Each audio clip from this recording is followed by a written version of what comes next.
বাঙালি খানায় সবাইকে স্বাগত জানাই। ডিমের বড়া সম্পূর্ণ একটা নতুন ধরনের রেসিপি। ওর কাছে না জিজ্ঞাসা করে একবার তৈরি করে নিন। আপনি একবার বানালে বারবার বানাবেন, মাছ মাংস ছেড়ে এটাই খাবেন। ছোট ছোট টিপস সহ আপনিও খুব সহজে শিখে নিতে পারবেন।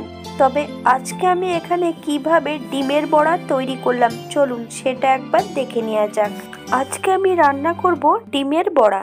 এখানে আমি ডিমের বড়া করার জন্য নিয়ে নিয়েছি এক বাটি মুসুরির ডাল। বেশ ঘন্টাখানিক আগে ভিজিয়ে রেখেছিলাম।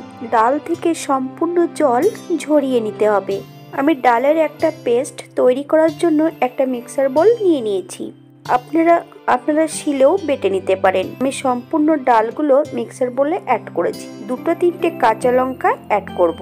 আপনাদের পছন্দ মতন লঙ্কা অ্যাড করবেন। জল ছাড়া 90% মতন একটা পেস্ট তৈরি করে নিতে হবে। আপনাদের যদি জলের প্রয়োজন হয় তাহলে ডিম ভেঙে দিলেই একটা মিহি পেস্ট তৈরি হয়ে যাবে।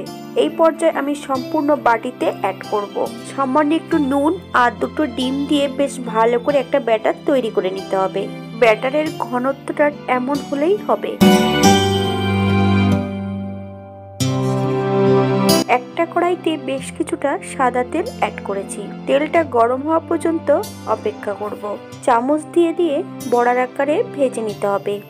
আপনারা হাত দিয়েও এগুলো তেলে ছাড়তে পারেন।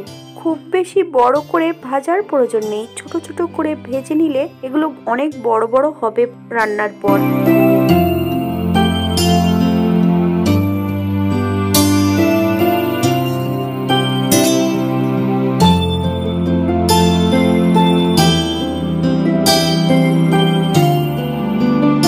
উল্টিয়ে পাল্টিয়ে ঠিক একটু লালচে করে ভেজে নিতে হবে। আপনারা আপনাদের পছন্দ মতন সম্পূর্ণ বড়াগুলো ভেজে নেবেন।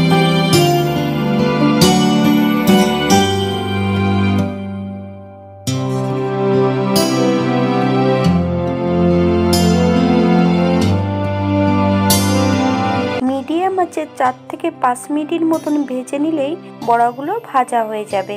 এই পর্যায়ে আমি সম্পূর্ণ বড়াগুলো তেল থেকে তুলে নেব। আপনারা এর থেকে বড়াগুলি কম বেশি ভেজে নিতে পারেন।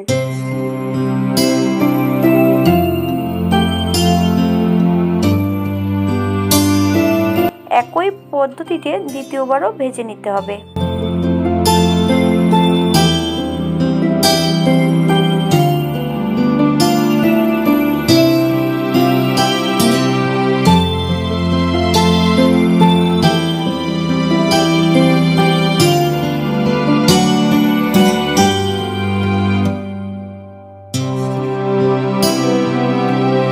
এই পর্যায়ে আমি সম্পূর্ণ বড়াগুলো ভেজে নিয়েছি।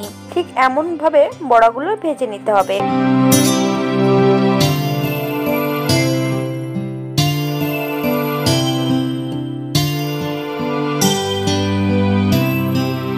একই তেলে বেশ কিছুটা আলু নুন হলুদ দিয়ে ভেজে নিতে হবে। আপনারা যদি পছন্দ করেন তাহলে আলুর পরিমাণটা বাড়িয়ে দিতে পারেন। এই পর্যায়ে তেল থেকে সম্পূর্ণ আলুগুলো তুলে নিতে হবে। আমি আলুগুলো 80% মতন ভেজে নিয়েছি। আপনারা আপনাদের পছন্দ মতন আলুগুলো ভেজে নেবেন। বেশ কিছুটা তেল কেটে নিয়ে অন্য একটা কড়াইতে রান্না করব। ফোড়নে রেখেছি সাদা জিরে, একটা তেজপাতা মাছ বরাবর ছিঁড়ে অ্যাড করেছি। আপনারা যদি পছন্দ করেন তাহলে ফোড়নে হিংও দিতে পারেন। ফোড়নটা হওয়ার জন্য 30 সেকেন্ড সময় দেব। এই পর্যায়ে মিডিয়াম সাইজের 2টো পেঁয়াজ আর 1 চামচ রসুন 80% থেতো করে নিয়েছি। সম্পূর্ণ পেঁয়াজ রসুনটা অ্যাড করব। 1 চামচ নুন। আপনারা স্বাদ অনুসারে নুন অ্যাড করবেন। 4 থেকে 5 মিনিটের মতন মিডিয়াম আঁচে পেঁয়াজ রসুন ভেজে নিতে হবে। অথবা পেঁয়াজ রসুন থেকে যতক্ষণ কাঁচা গন্ধ বেরোবে ততক্ষণ বেশ ভালো করে পেঁয়াজ রসুন ভেজে নিতে হবে।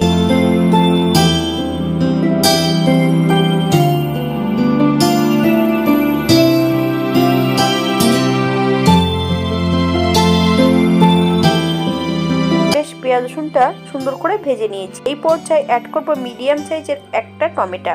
যতক্ষণ টমেটো থেকে কাঁচা গন্ধ বেরোবে ততক্ষণই টমেটোটা বেশ ভালো করে ভেজে নিতে হবে। এই পর্যায়ে আমি কিছু বাটা মশলা অ্যাড করব। আদা, জিরে, ধনে, শুকনো লঙ্কা একসঙ্গে বেটে রেখেছি। মিডিয়াম আঁচে বেশ ভালো করে মশলাটা প্রথমে ভেজে নিতে হবে 2 থেকে 3 মিনিটের মতো। এই পর্যায়ে কিছু গুঁড়ো মশলা অ্যাড করব। হাফ চামচ হলুদ গুঁড়ো, হাফ চামচ কাশ্মীরি লঙ্কার গুঁড়ো, হাফ চামচ নুন। আপনারা স্বাদ অনুসারে নুনটা অ্যাড করবেন। 1 চামচ চিনি, আপনারা চিনিটা নিজেদের পছন্দ মতন অ্যাড করবেন। মিডিয়াম আঁচে আবারও আমি 1 থেকে 2 মিনিটের মতন মশলার সঙ্গে বেশ ভালো করে মিশিয়ে দেব।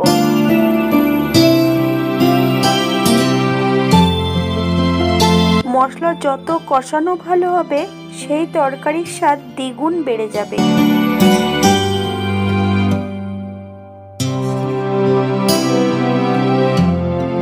এই পর্যায়ে মশলা কষানোর জন্য সামান্য একটু জল অ্যাড করব। মিডিয়াম আঁচে 3 থেকে 4 মিনিটের মতন মশলাটা কষিয়ে নিতে হবে, অথবা মশলা থেকে যতক্ষণ তেল ছাড়বে না ততক্ষণ বেশ মশলাটা ভালো করে কষিয়ে নিতে হবে। মশলা থেকে তেল ছেড়ে দিয়েছে। এই পর্যায়ে আমি সম্পূর্ণ আলুগুলো অ্যাড করব। 2 থেকে 3 মিনিটের মতন আলু এবং মশলা সমেত বেশ ভালো করে কষিয়ে নিতে হবে। আমি রান্নাটি করছিলাম মিডিয়াম আঁচে।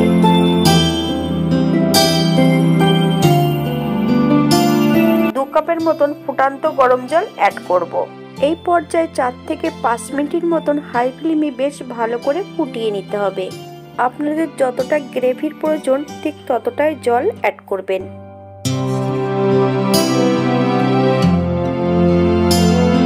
এই পর্যায়ে 4টে কাঁচা লঙ্কা অ্যাড করেছি। মিডিয়াম আঁচে 7 থেকে 10 মিনিটের জন্য ঢাকা দিয়ে রেখে দেব, যাতে আলুগুলো সেদ্ধ হয়ে যায়। 10 মিনিট পর আলুগুলো সেদ্ধ হয়েছে কিনা একবার চেক করে নিতে হবে। এই পর্যায়ে আমি সব ডিমের বড়াগুলো অ্যাড করব। হাই ফ্লেমে 2 থেকে 3 মিনিটের মতন বেশ ভালো করে ফুটিয়ে নিতে হবে।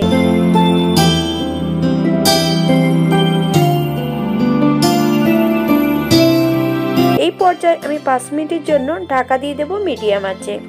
5 মিনিট পর 1 চামচ গরম মশলা বাটা অ্যাড করেছি। আপনারা এখানে গুঁড়োটাও অ্যাড করতে পারেন।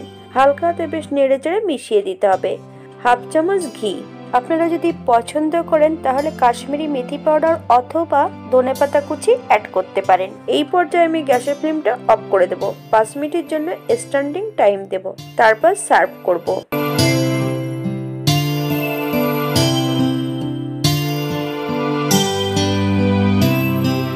এটা দেখতে যেমন ভারী সুন্দর হচ্ছে, গরম ভাত, রুটি, পরোটা সবকিছুর সঙ্গে অসম্ভব ভালো লাগবে। আপনারা বাড়িতে একই পদ্ধতিতে একবার বানিয়ে নেবেন। 20 মিনিট পর এটার সাইজ হয়েছে ঠিক এত বড়।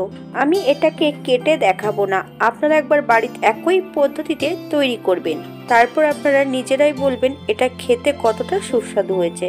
সবাই সুস্থ থাকবেন, ভালো থাকবেন। অন্যদিন একটা নতুন রেসিপি নিয়ে আপনাদের সামনে আবার আমি হাজির হব। ভিডিওটি দেখার জন্য ধন্যবাদ। ভিডিওটি ভালো লাগলে একটা লাইক দিয়ে পাশে থাকবেন।